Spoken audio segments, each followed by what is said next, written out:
ទ្រង់បីត្រកងខ្ញុំស្នេហ៍ទ្រង់បីត្រ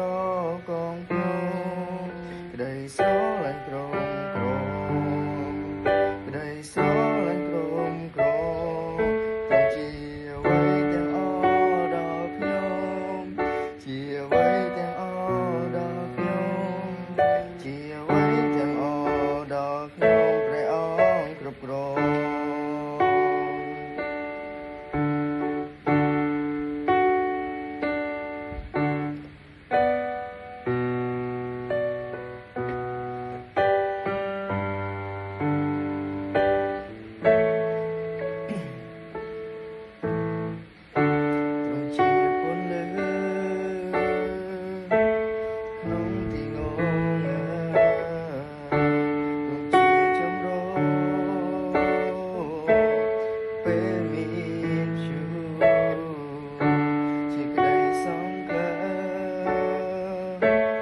ជាកងឡា